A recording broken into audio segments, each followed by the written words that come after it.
The morning sun blares through your windows like a million brass trumpets. It sits and shines behind your head like a crown. Mom says that today you are going to be the king of kindergarten.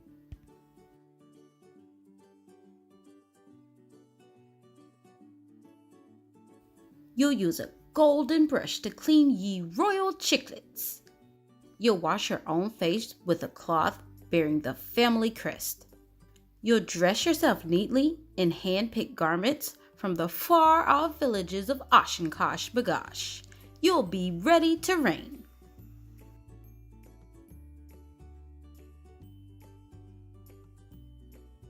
My baby is headed to school, Mommy will say during breakfast. But you're not a baby. Could a baby wolf down a tower of pancakes the way you can? I don't think so. You're growing up so fast, Daddy will say. And he'll be right.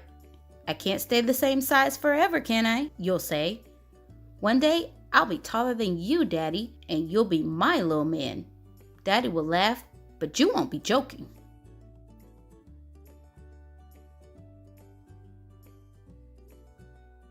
Then a big yellow carriage will deliver you to a grand fortress.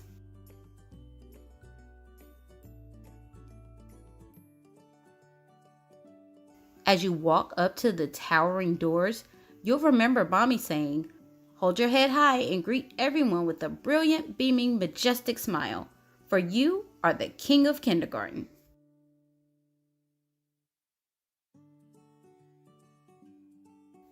Your teacher will welcome you with a warm smile and a friendly "Good morning." She'll be delighted by how you recite your name with pride.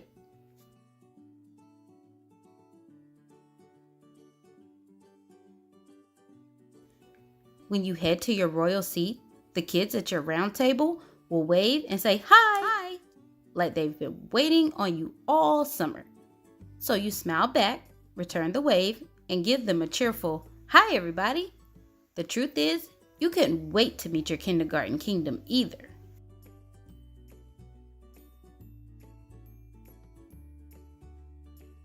Your teacher will go over the classroom rules, and you'll all discuss important matters such as shapes, the alphabet, and the never-ending mystery of numbers.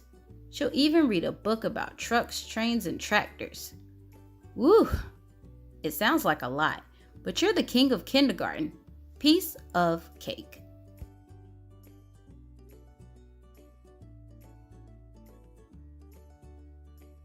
You will show your bravery at recess when you go up to one of your classmates and ask, "Marie, do you want to play with me?"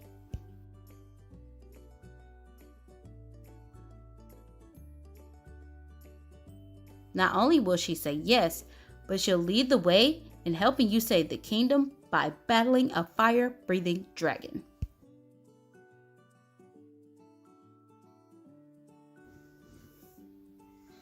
In the cafeteria, the boy sitting next to you will be missing dessert. You'll have packed your favorite, chocolate pudding, with an extra cup just in case. So you'll say to him, "Want a pudding, Howie?" He'll say thanks, and you won't mind at all, because what could be cooler than sharing with new friends?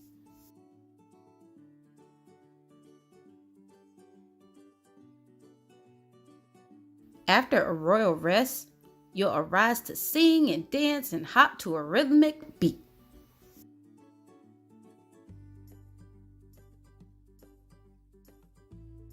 The day will be one you'll never forget.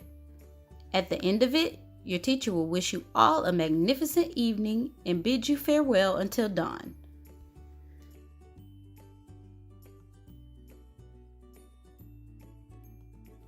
On your way back home, you'll think of all the things you can't wait to tell your parents. "I made a bunch of new friends, my teacher is nice, and recess is the best thing ever."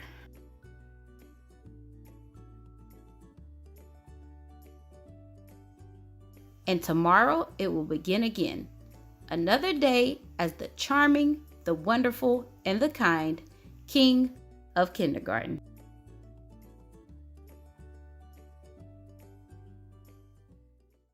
Hey friends, today's story is called "I Am Smart, I Am Blessed, I Can Do Anything" by Alyssa Holder and Suleika Holder Young.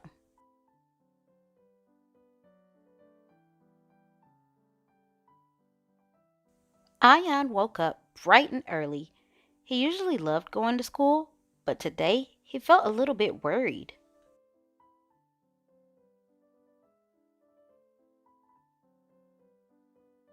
Ayan, where's your happy face? His mom asked.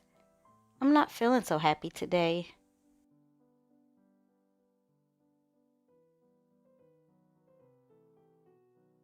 Sometimes at school, I don't feel very smart. I feel worried I won't know the answers.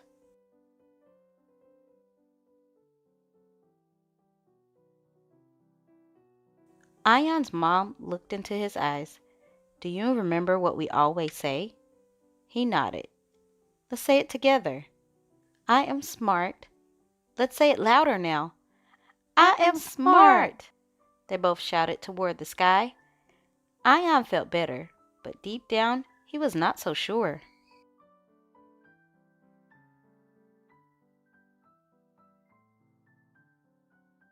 Outside, Ayan took his mom's hand. Look who it is, she said. It was Mr. Grandpa. He waved and gave Ayan his usual morning greeting. Go get him, Ayan. Today's going to be a great day.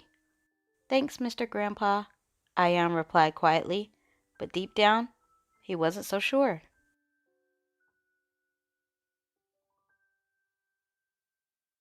Ayan, Coco wants to say good morning. Ayan scratched the little dog's ear like he did every morning. Coco wagged her tail.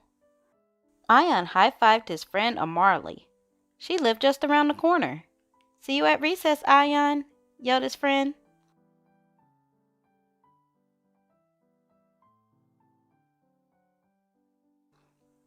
Ayan was still quiet. His mom squeezed his hand. Isn't it nice you have so many wonderful people in your life? People who care about you. What do we always say? Let's say it together. I am blessed. Let's say it louder. I am blessed.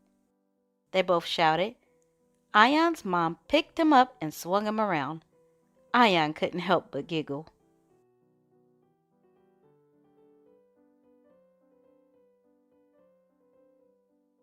After they crossed the street, Ayan stopped to tie his shoe. He had been practicing, but still, he asked his mom for help. His mom replied, I think today is the day. Give it a try. Ayan concentrated on his shoe. It took him a few minutes, but he tied his laces into a perfect bow.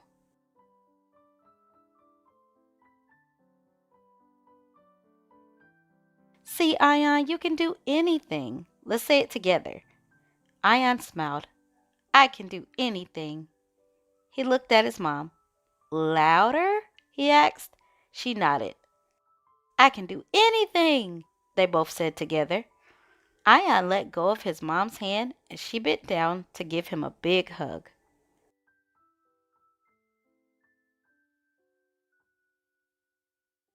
Ayan was definitely starting to feel better. Today was already becoming a good day.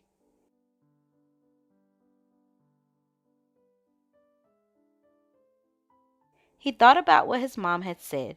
He repeated those words to himself slowly as he walked up the steps. I am smart. I am blessed. I can do anything. As he stood at the door to his school, Ayan said it again.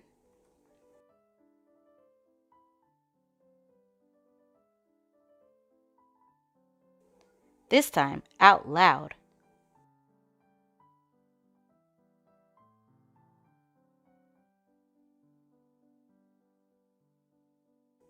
I am smart. I am blessed.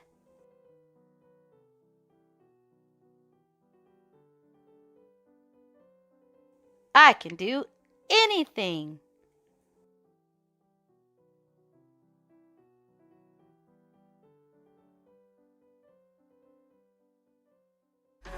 Hey friends, today's story is called The Day My Mom Came to Kindergarten by Maureen Fergus.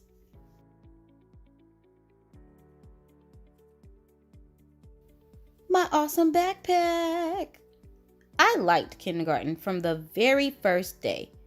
It was better than a dinosaur museum, a circus, and a super duper mega 3-scooper ice cream sundae.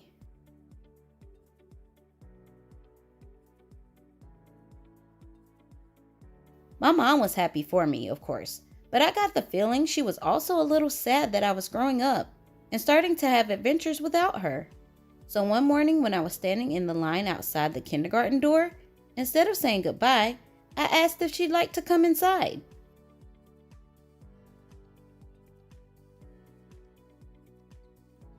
She was so excited that she completely forgot her manners and tried to barge in at the front of the line.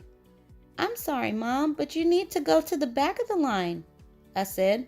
"Otherwise, it wouldn't be fair to the rest of us." "Hey!" Then, because I didn't want her to feel bad, I added, "Don't worry. Everyone makes mistakes at first. You'll be fine if you just watch me and do what I do." She promised she would.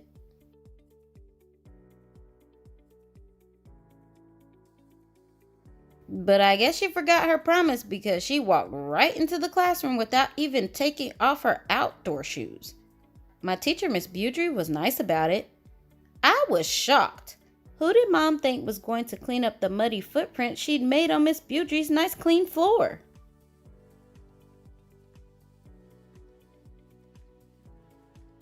"Mom," I whispered as we settled onto the carpet for our letter of the day activity, "school is nicer for everybody if you try to be considerate of others."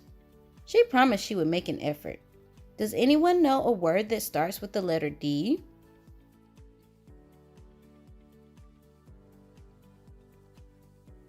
But I guess she forgot that promise too, because the very next minute she shouted out the answer to Miss Budry's question without raising her hand. "Dinosaur!" I mashed my lips together to try to keep from making a groaning noise, and my face got so red that I pulled my whole head inside my shirt.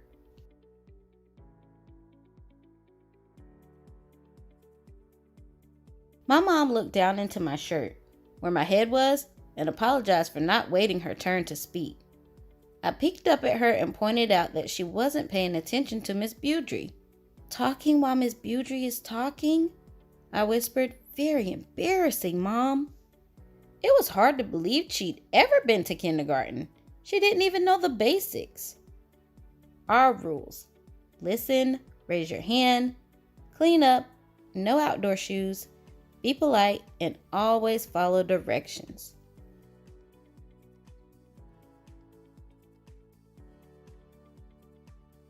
For the rest of the day, it was one thing after another. Mom remembered to take off her outdoor shoes after we visited the play structure, but forgot to put them neatly in her cubby. She dropped crumbs everywhere during snack time and tried to leave the table without cleaning them up.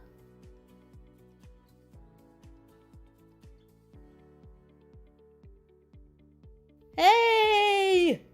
When we were in library, she kept forgetting to use her indoor voice, and she talked to me all through story time. "Shh! Whee!" She swung on the jungle ropes during gym class when we were supposed to be playing beanbag tag.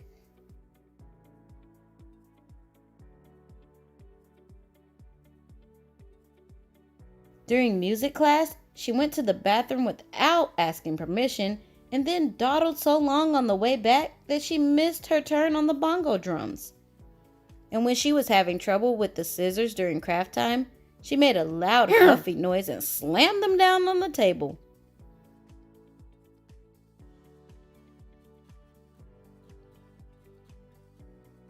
I was at my wit's end.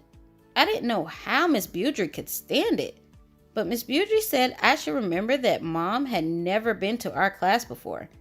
Sometimes it takes a while to get comfortable with something new, she reminded me with a smile. Once your mom gets used to the way we do things, I'm sure she'll learn how to express her thoughts and feelings in more appropriate ways.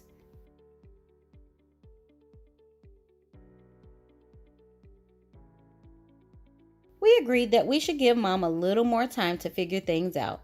And I'm glad we did, because guess what? She got a lot better after that. During playtime, she wanted to use the blocks to build a skyscraper, but because everyone else wanted to build a castle, she agreed to help. And later on, when the glue poured out too fast and ruined all the shapes she was trying to stick to the activity page, she didn't make a single huffy noise or slam the glue bottle down.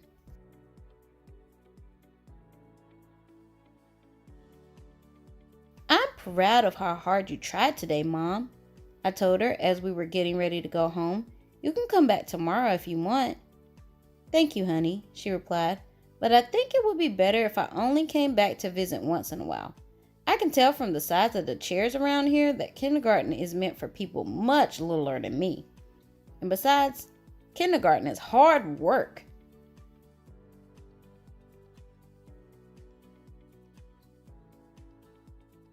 That's true, I agreed, but it's worth it. It sure is, she said, as she shoved her tissue paper craft into her purse. Even so, I think I'll stick to working hard at something meant for people who sit on regular sized chairs. You know, something that I'm already pretty good at. I thought about this, then I said, "You're really good at being a mom, Mom."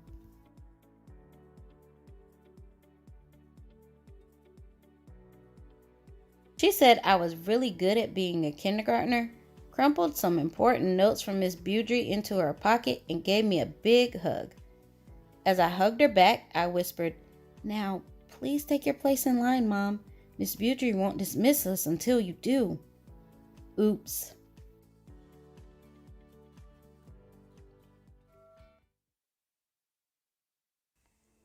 Tanisha spilled grape juice yesterday.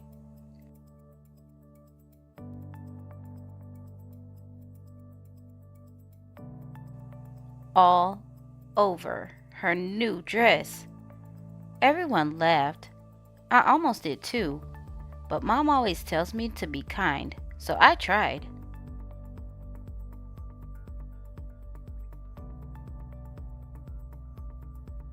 I don't think it worked. I said, "Purple is my favorite color." I thought Tanisha would smile, but she ran into the hall instead. When she came back, snack time was over. She put on her art smock and didn't look at anyone.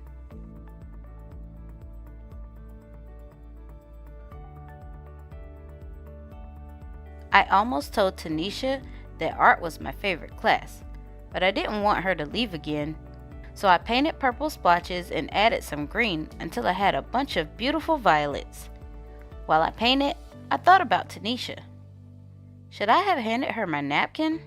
Let her borrow my sweatshirt? Spilled my juice so everyone stared at me instead? What does it mean to be kind anyway?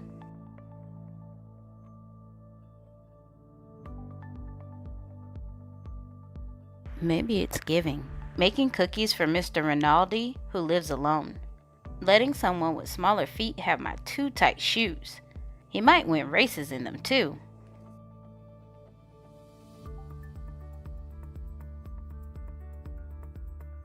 Maybe it's helping. Putting dirty dishes in the sink. Cleaning up after Otis, our class guinea pig. He's a messy eater.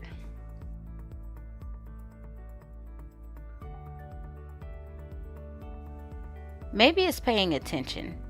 Telling Desmond I like his blue boots. Asking the new girl to be my partner. Listening to Aunt Franny's stories, even the ones I've heard before.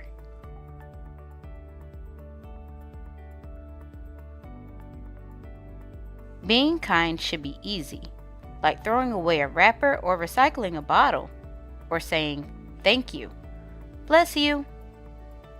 My mom says the quickest way to be kind is to use people's names. "Hey Carla," "What's new, Omar?" "Good afternoon, Rabbi Mandabal."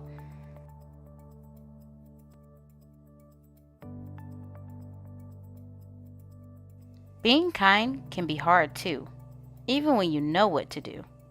Teaching someone something I'm good at is tricky, even when I'm patient. And sticking up for someone when other kids aren't kind is really hard and really scary.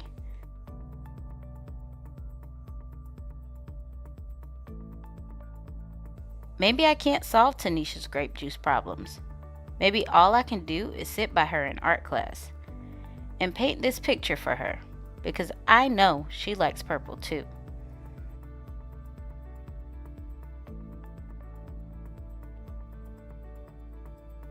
Maybe I can only do small things, but my small things might join small things other people do, and together they could grow into something big.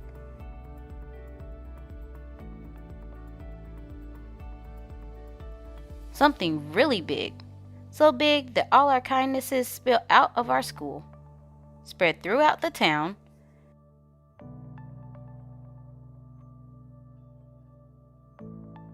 travel across the country, and go all the way around the world.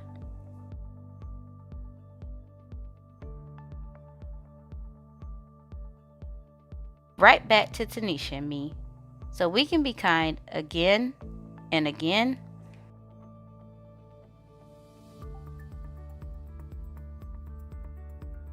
and again.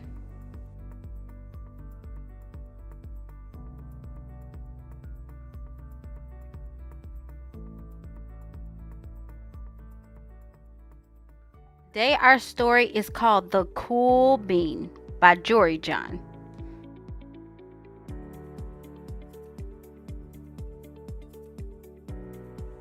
Watch out! Here come the cool beans. The cool beans.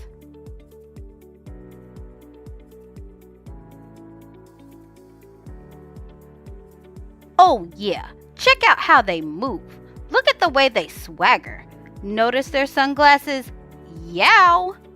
The cool beans are known all over school, from house to house, across town, beyond county lines.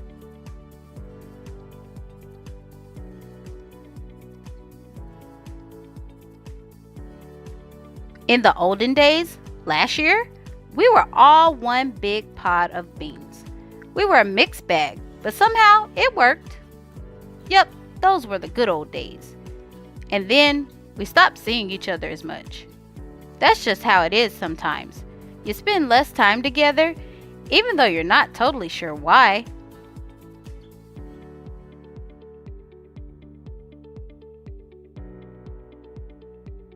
I watched as the beans I knew so well, the beans from my own pod, became the cool beans. Oh, they were so cool. One of them could play the guitar. Cool. One of them could draw the best superheroes. Cool. One of them could jump higher than any bean I'd ever known. Cool.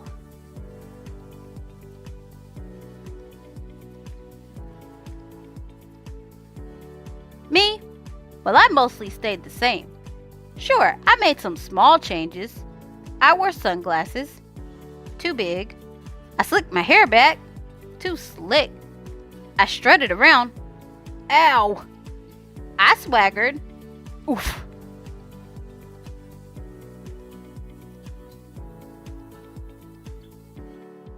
I was still picked last for everything. My clothes never seemed to fit. I snorted when I laughed. I walked into stuff. I was an uncool bean for sure. I started thinking of myself as just a common bean with no special skills. I couldn't compete, so I didn't even try. I'd never be a cool bean.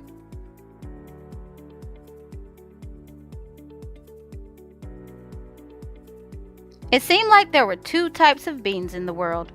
There were the cool beans and the beans like me.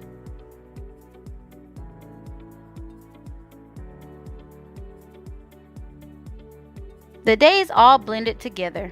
I lived my life and things were just okay.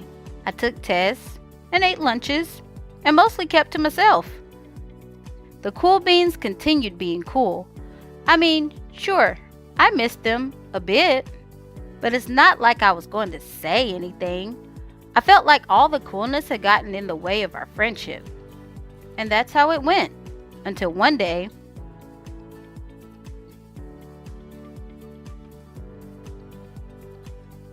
I was in the cafeteria. I dropped my lunch on my loafers. Oh no, not again. But then something sort of miraculous happened. Out of nowhere, one of the cool beans helped me clean it up.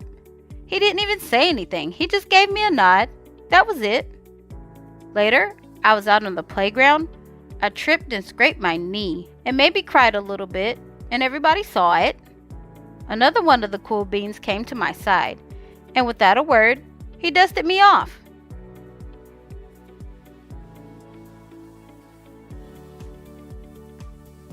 That afternoon, I was sitting in class.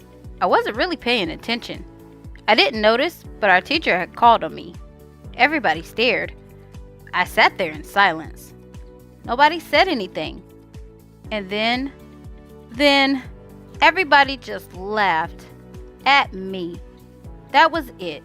After today, I was officially a has-been.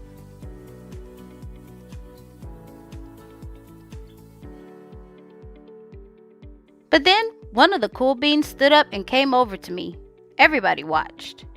She leaned in close and whispered, "Hey, the teacher asked you to read from page 32. Then she gave me a quick wink and went back to her seat. It was a small gesture, sure, but it was also everything.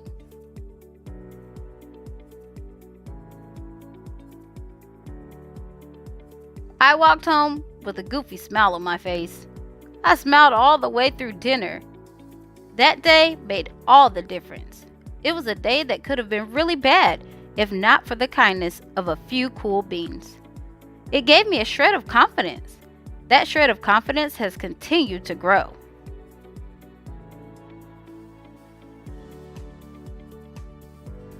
Somebody had my back. Or a few somebodies.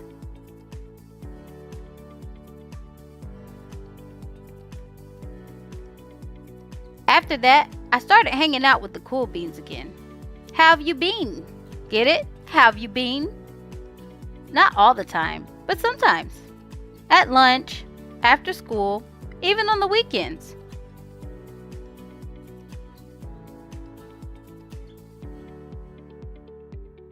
Throughout all of this, I realized that it's not about how you look or any of that other silly stuff. It's about a wink or a nod or a smile at just the right moment. It's about dusting somebody off, helping them up again, and pointing them in the right direction.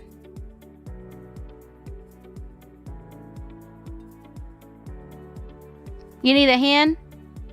Yes, please. Now that's cool.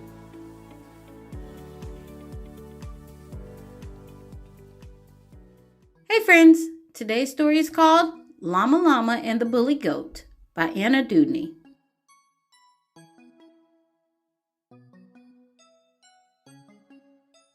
Llama Llama, busy day. Writing, counting, pictures, play. Roll a pancake, draw the sun. Almost everyone has fun.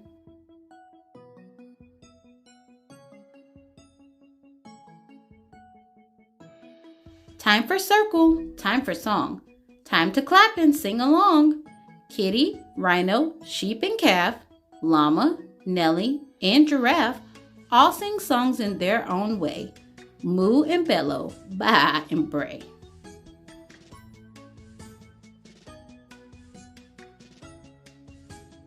Llama Llama claps the beat. Gilroy Goat just points and bleats. Sheep goes baa and calf goes moo. Gilroy thinks that's silly too.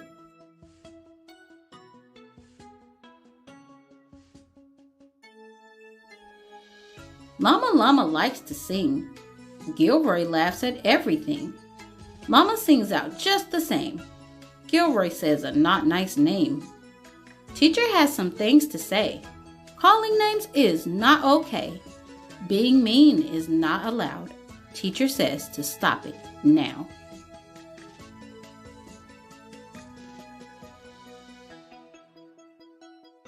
Time for recess. Go outside. Monkey bars and slippy slides. Nellie's dolly makes a road. Fuzzy Llama pulls a load. Kids climb up and kids climb down. Everybody runs around. Nellie's dolly wants to dig. Fuzzy drives a great big rig.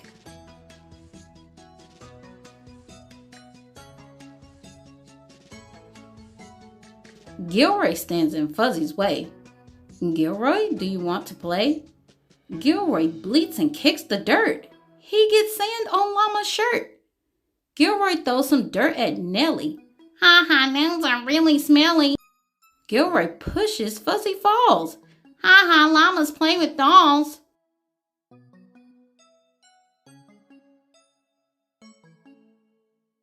Gilroy snickers, laughs, and kicks.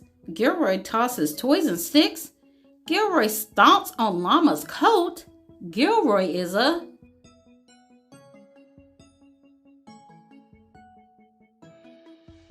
bully goat.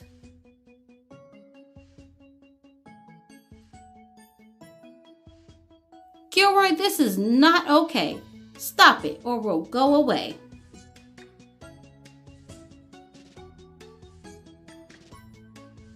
Being bullied is no fun.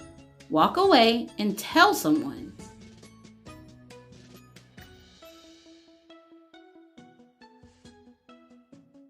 Gilroy fusses, frowns, and pouts. Gilroy gets a long time out.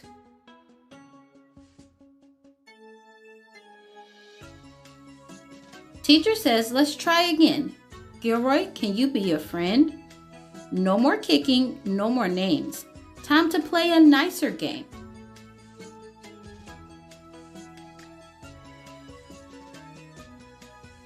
End of recess, back inside. Gilroy sits by teacher's side. Everybody sings the song, and this time Gilroy sings along.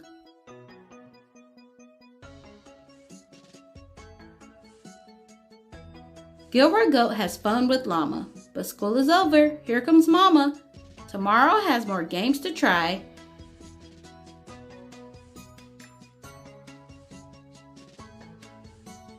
See you then. Friends wave goodbye.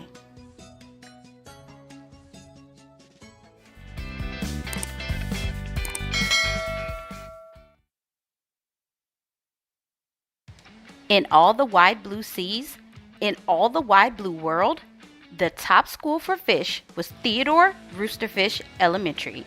And of all the fish at Theodore Roosterfish, the biggest and the strongest was Clark the Shark.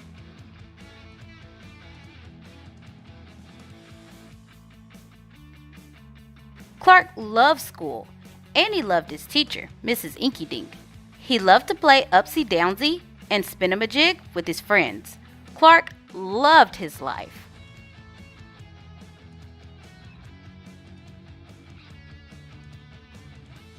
"School is awesome!" shouted Clark the Shark. "Less shouting, more reading," said Mrs. Inky Dink. "Lunchtime is sweet!" yelled Clark the Shark. "Munch your own lunch," said his best friend Joey Mackerel. "Recess rocks!" bellowed Clark the Shark. "You're playing rough, Clark," cried the other kids.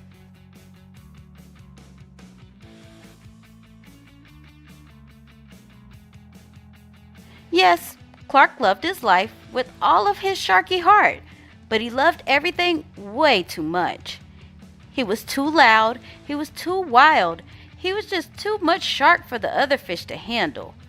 After a while, no one would play with Clark. No one ate lunch with him, no one sat with him at circle time. Even his best friend Joey Mackerel said, "Cool your jets, Clark, you're making me crazy."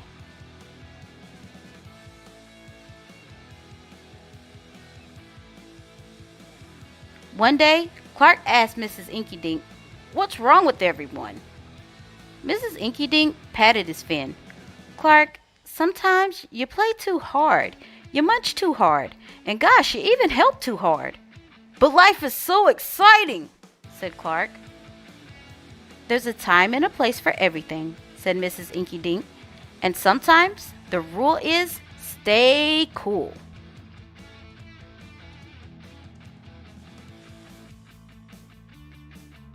At recess, Clark tried to stay cool, but he pushed the swing with too much zing. "Sorry," said Clark, "I forgot." "Yikes!" cried Joey Mackerel. At lunch, Clark tried to stay cool, but everything smelled so good that he munched a bunch of lunches. "Sorry," said Clark, "I forgot." "We're starving," said his friends.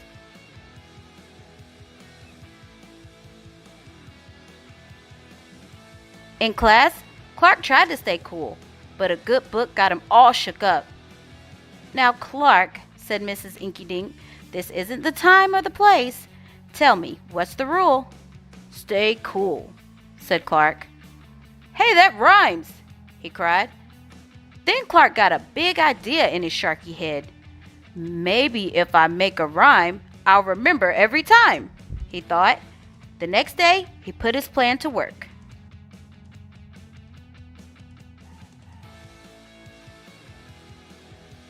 In class, when lessons got exciting, Clark wanted to bounce up out of his seat. Instead, he told himself, "When teacher's talking, don't go walking." And what do you know? It worked. "Attaboy, Clark," said Mrs. Inkydink. Clark smiled. "Lessons are fun."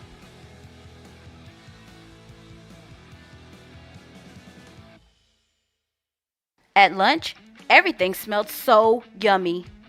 When Clark wanted to eat and never stop, he told himself, "Only munch your own lunch." And it worked again. "Way to go, Clark," said his friends. Clark grinned. "Lunch is fun."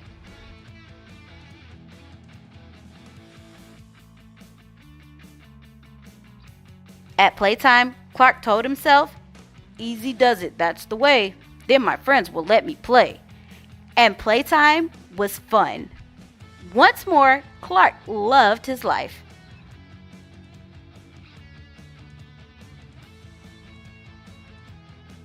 But then, a shadow fell across the playground.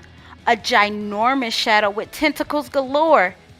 "It's a new kid and he looks scary," cried Joey Mackerel. "Swim for your lives!"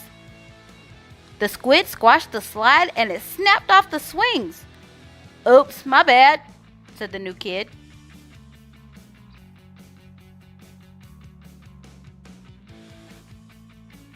"Wait," said Clark. "He just wants to play. Let's find a way." And he swam at the new kid with all his might. Clark played harder than he ever had before. Upsy downsy and spin-a-majig. Why, he even made up a new game, Tail Wumpa-Lumpus. "Wow, that was fun," said the new kid breathlessly, and he settled down. "If you want to come to school, you've got to stay cool," said Clark.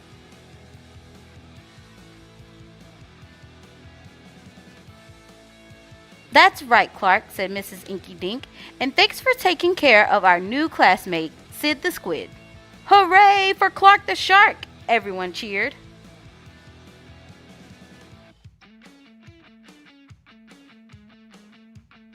That night, Clark's mother asked, "What did you learn at school, dear?" "There's a time and a place for everything," Clark said. "Sometimes you stay cool,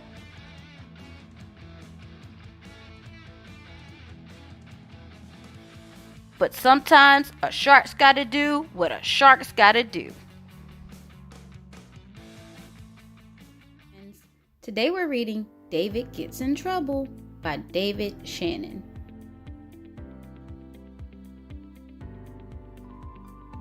I didn't mean to.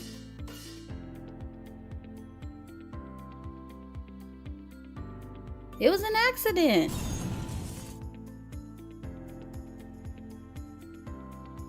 Do I have to?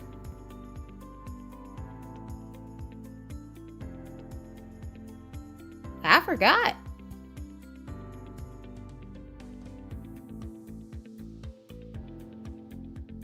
My dog ate my homework.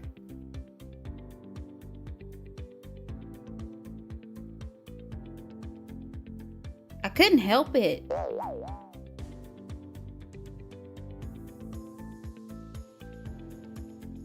I was hungry.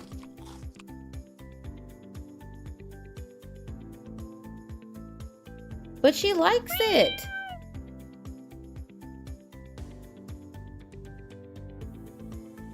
It slipped.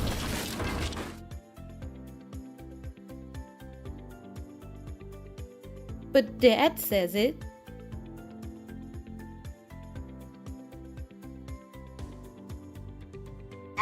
Excuse me.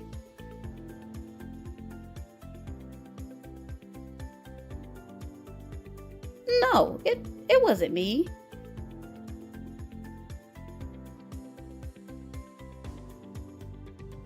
Yes, it was me.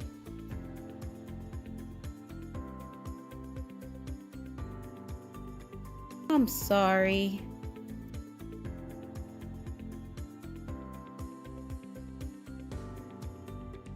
I love you, Mom. Hey friends, today's story is called The Smart Cookie by Jory John.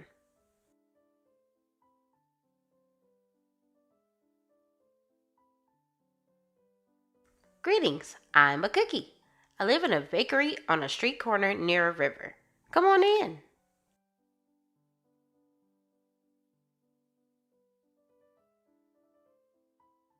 Welcome to our little community. It's a warm and supportive place to spend some time. Pretty fantastic, eh?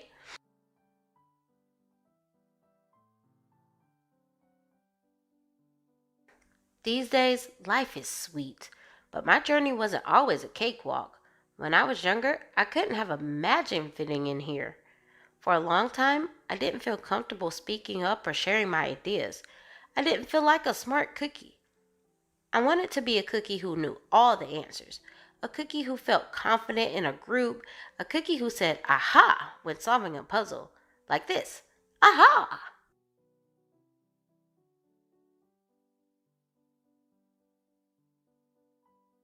Looking back, I had some trouble in my early days. I went to school in a gingerbread house. Our teacher, Mrs. Biscotti, was kind and patient. When I arrived each morning, she'd wave at me and smile, but I didn't get the best grades. And I never raised my hand because I couldn't think of the answers as fast as the others. And I was the last to finish most tests.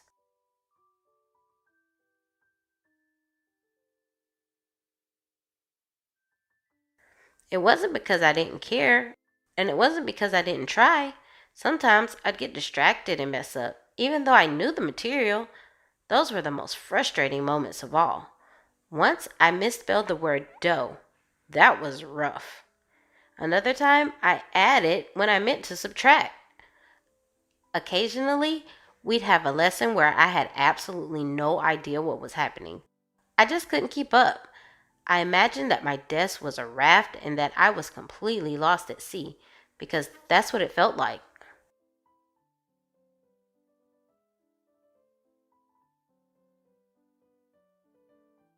At night, I slept in a cookie jar. I had about 6 dozen roommates. Move. You move. No, you move. No, you move. No, you move. I'd stay awake and stare out the window and worry. Sigh. And it went this way day after day after day. But then something happened that changed everything.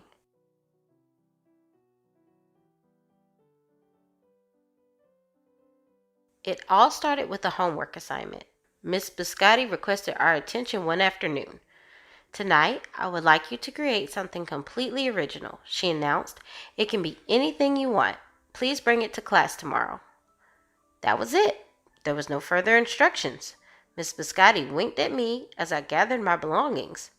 I felt like I had a million butterflies in my stomach. Create anything?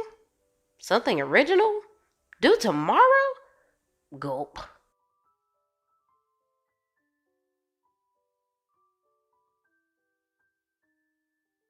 When I got home, I immediately went to work. At first, I tried a cooking project. The results were half-baked. Next, I tried to hammer and nail something. It splintered immediately. Then I tried making a sculpture. It was a complete bust. I wondered if I was about to fail yet another assignment. I was stuck. I stared out the window and watched the rain hit the river. There was something mesmerizing about the water, how it moved in such a chaotic way, swirling around and around, yet ultimately figuring out exactly where it needed to go. Suddenly, I had an idea. I decided to write something original, a poem.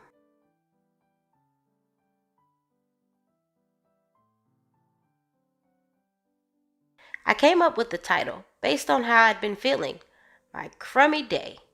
After that, the rest of it seemed to fall into place. I wrote and I wrote. I lost track of time. An hour went by in a flash. Aha, I said when I was finished. I couldn't sleep that night, but it wasn't because I was worried. It was because I was excited. I felt like I had really accomplished something. I felt smart.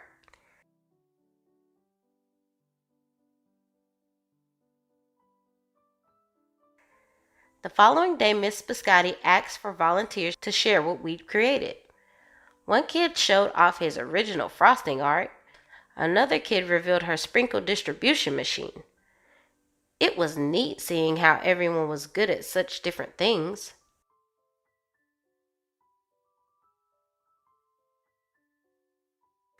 Finally, Miss Biscotti turned to me. "Would you like to share anything?" she asked. Gulp. I gulped. I thought I'd probably crumble under the pressure, but I made my way to the front of the classroom. I noticed my hands were shaking. My mouth went dry. Um, um,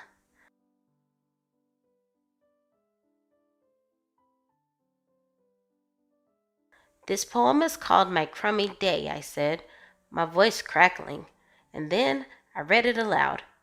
As I spoke, I noticed some kids nodding at certain lines. Other kids laughed at parts that were supposed to be funny. As I built toward the finale, I felt myself becoming more confident and animated. And in the end, everybody clapped and cheered. I promise you this, I'll never ever forget it. Miss Biscotti was beaming. "No one but you could have written that poem," she said. "It was completely original."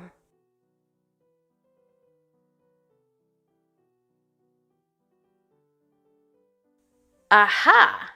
I had done it. I'd created something and shared it with the world. Well, my world at least. The rest of the day was a blur. By recess, I was already planning my next poem. I would call it My Sweet Morning. Aha! I thought when I came up with the title. Later that afternoon, Miss Biscotti handed me a note. It said that I should keep on writing no matter what. That meant so much to me.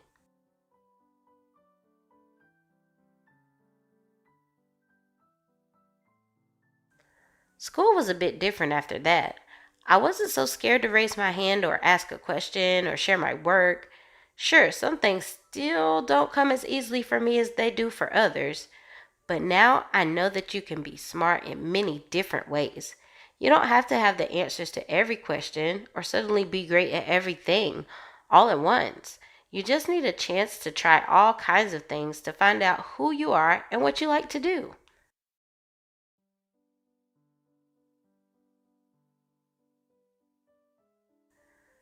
As for me, I learned that I can write and I can think up great ideas, and I found plenty of other things I'm good at too. I no longer feel lost at sea. It's more like floating down a river. And the best part is, there's always more to learn because we're all smart cookies.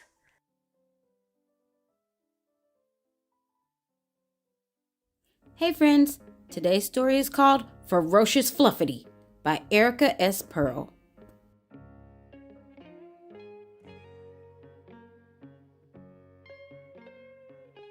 The box was big and tall and wide.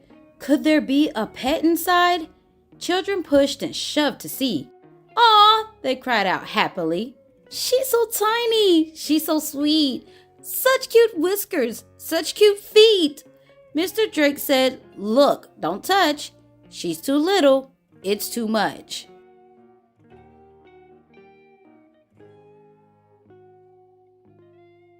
Though the children nodded yes, did they mean it? Take a guess. Everyone in room 2D dreamed of holding Fluffity.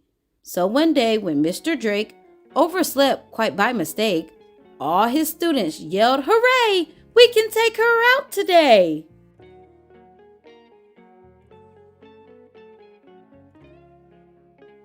No one's sure who held her first. Things got bad, then things got worse. She was tiny, she was cute. She was also quite a brute. She bit Eddie, she bit Bert, she bit Whitby. Yee, ouch, it hurt! She bit Julia and Jamal. Bit them, bit them, bit them all.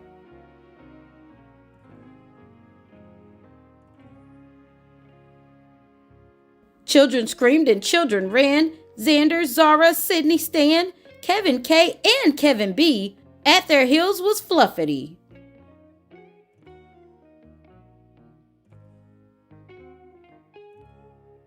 First, she chased them down the hall, through the gym, and up a wall. Where to run to? Where to hide? Library! They dashed inside.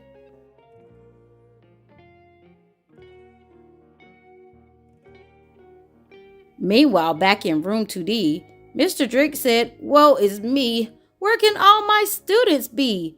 Hey, and where is Fluffity?"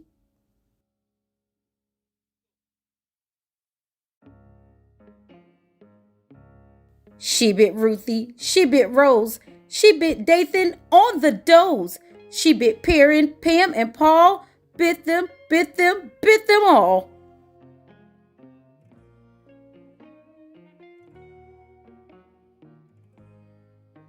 As she bit and bit some more, Mr. Drake burst through the door. "Children, are you all okay? Look out!" yelled Kevin's B and K.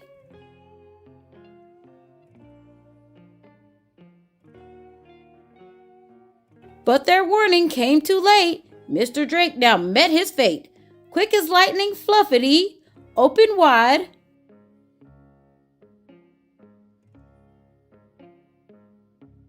And bit his knee, hanging on tenaciously.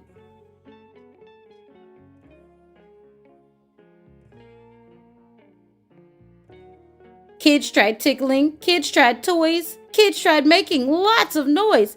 Fetch? I don't see how that might. Still she. Hey, all right.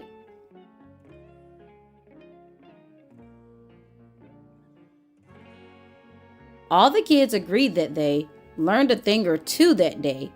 Get to know your pet before opening her cage's door. Fluffity, they came to learn, had lots of energy to burn. Exercise helped her to be much less prone to injury.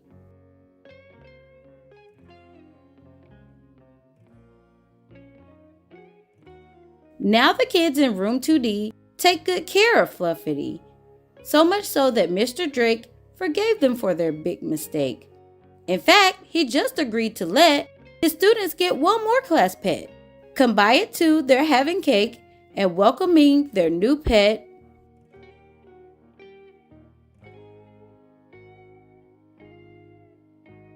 Jake. Hey, do you want to watch another video? Click right here. Click it. Watch the next video too. Thanks for watching. And don't forget to subscribe.